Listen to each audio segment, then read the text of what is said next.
মনে হয় যেমন প্রোগ্রামই হইতো না, এত বৃষ্টি হলে কেমন হইব? তুফান চলছে উদয়পুরে। আরে না, তুফান চলছে, আমার লোক কত তখন। আমরা এখন বিশ্রামগঞ্জে আছি, কারণ আগরতলা থেকে রওনা দেওয়ার পরে এত বৃষ্টি, তো মাঝপথে বৃষ্টিটা শেষ।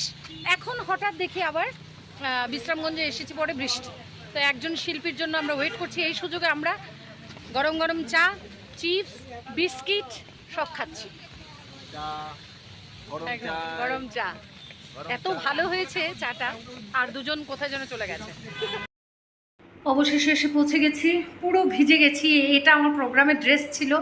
আমি যদি জানতাম এত বৃষ্টি পাবো রাস্তায়, তাহলে তো অন্য ড্রেস পরে আসতাম। কিন্তু লাকিলি উদয়পুর এখনও বৃষ্টি নেই। এখন এই ভেজার ড্রেসে আজকে আমাকে অনুষ্ঠান করতে হবে, এটাই দুঃখ। রেডি হয়ে গেছি বন্ধুরা।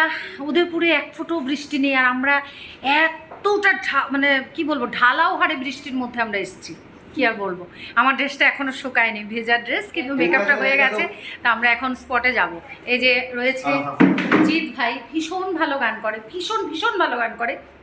আগরতলা শিল্পীরা মানে সবাই জানো, কিন্তু আমার তো অনেকে বাইরেরও রয়েছে বন্ধু, তাই তোমাদের বললাম। আর এই হচ্ছে আমার, দেখো তোমাকে একটা ছদ্ম নামে ডাকতে ডাকতে তোমার নামটা মনে আসে, বিজয়া। ওকে আমি একটা অন্য নামে ডাকি, যেটা বলতে পারবো না, ওটা প্রাইভেট। তো আমরা তিনজন রেডি। আরেকজন আর্টিস্ট আছে শাকিল, সে অলরেডি হয়তো বা মঞ্চে উঠেও গেছে এতক্ষণে। তারপরে আমরা আমাদের অনুষ্ঠান। তো প্রথম শিল্পী নেমেছে, এই যে এই হচ্ছে ফার্স্ট শিল্পী শাকিল গিয়ে নামলো, এখন মঞ্চে গাইছে বিজয়া। থার্ড শিল্পী আমি, ফোর্থ শিল্পী আমার এই ভাই, আর আমাদের অর্গানাইজার, আমাদের প্রোগ্রামের অর্গানাইজার বিশুদা। আর বিশুদার সাথে রয়েছে আমার এই ভাই।